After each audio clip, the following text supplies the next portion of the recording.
और आगे आ जाना यहाँ पर, क्योंकि वहाँ से लाइट दूर हो जाती है। तो दोस्तों, आज मैंने पिछली बार आपको क्या बताया था? मैंने आपको रिसेप्टर बताए थे ना। देखिए, रिसेप्टर हमारे अंदर एक तरह के जीवाणु हैं। जब हम नशा छोड़ देते हैं तो आप ऐसा समझें कि ये रिसेप्टर्स बेहोश वाली अवस्था में चुपचाप सोते रहते हैं, बेसुध हैं, ये निर्जीव, ये इनमें जान नहीं है, आप बेहोश हैं, ये कुछ उत्पाद नहीं करते। ये कब करेंगे? जब हम पहला नशा करेंगे। अब देखिए, जब ये वो हो जाते हैं तो एक पार्ट हमारा और है, एक पार्ट हमारा क्या है? मानसिक पार्ट। कौन सा पार्ट है? मानसिक पार्ट। देखिए, ये तो शारीरिक भाग है। जब तक हम पहला नशा नहीं करेंगे तो ये जागेंगे नहीं, ये सोते रहेंगे, बेहोश रहेंगे, ये खत्म नहीं होंगे। इस बात को समझें आप, ये खत्म नहीं होंगे, ये अंदर ही होंगे लेकिन बेहोश होंगे। ये अंदर ही होंगे लेकिन बेहोश होंगे।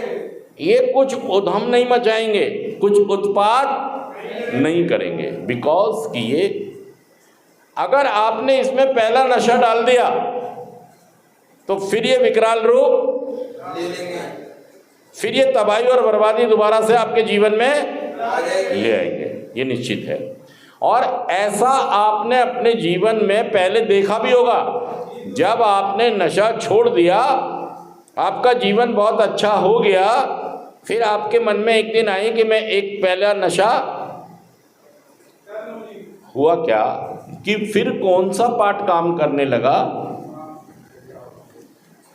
असल में फिर मानसिक पार्ट में खिंचाव पैदा हो गया, और वो जो हम पहले नशे से बचे हुए थे, देखिए कई बार क्या होगा, कई बार आपकी लड़ाई हो जाएगी, कई बार आपका पैसा खो गया, कई बार आपको मुनाफा हो गया, कई बार गर्लफ्रेंड छोड़ के चली गई, कई बार बीवी छोड़ के चली गई, कई बार मौसम अच्छा हो गया। मतलब आपकी मानसिकता तेजी से क्या कर रही है? क्या कर रही है?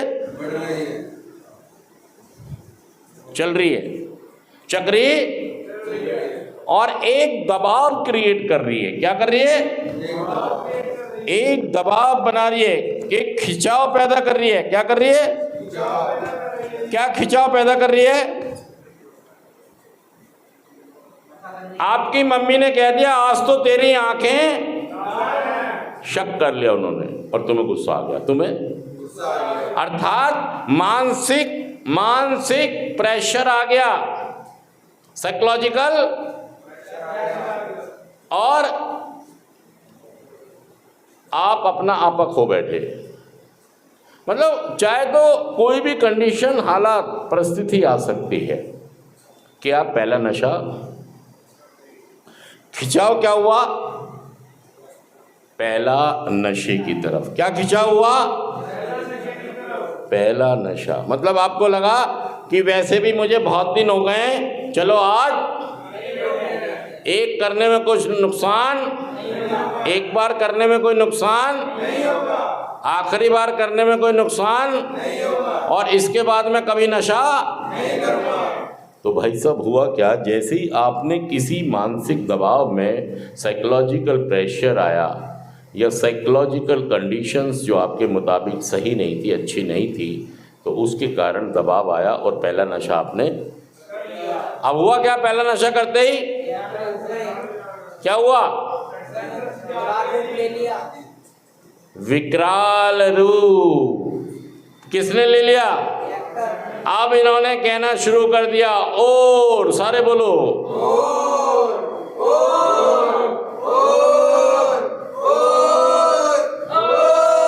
और भाई साहब, अब आपकी बोतल, बैग, अब तो आप बेहोश होंगे। अब तो आप, या तो नशा खत्म होगा या तुम बेहोश हो जाओगे, और ये सिलसिला फिर दोबारा फिर भाई साहब आप क्या क्या हरकतें करोगे आपको खुद समझ नहीं साउंड। और दोस्तों एक बार आप सबका फिर स्वागत है। दोस्तों मेरा एक सवाल है आपसे, क्या मेरे आने से आपको फायदा होता है? बताइए, होता है? देखिए, जब भी कोई सीनियर आदमी आता है जिसके पास एक बहुत लंबा अनुभव है, उसके अनुभव से आप सीखें कि कैसे नशा मुक्त होकर नशा मुक्त रहा। दो बातें हैं, नशा मुक्त होना और नशा मुक्त होकर लंबे समय तक रहना, दोनों में फ़र्क है। हो तो कोई भी जाता है नशा मुक्त, हो तो कोई भी जाता है, महीना 2 महीना 3 महीना 6 महीना साल, कोई भी 2 साल हो जाता है नशा मुक्त। लेकिन कंटिन्यू नशा मुक्त रहना ये अलग बात है। दलजीत से पूछो, दलजीत कितने दिन में रिलैप्स हुए थे तुम हैं?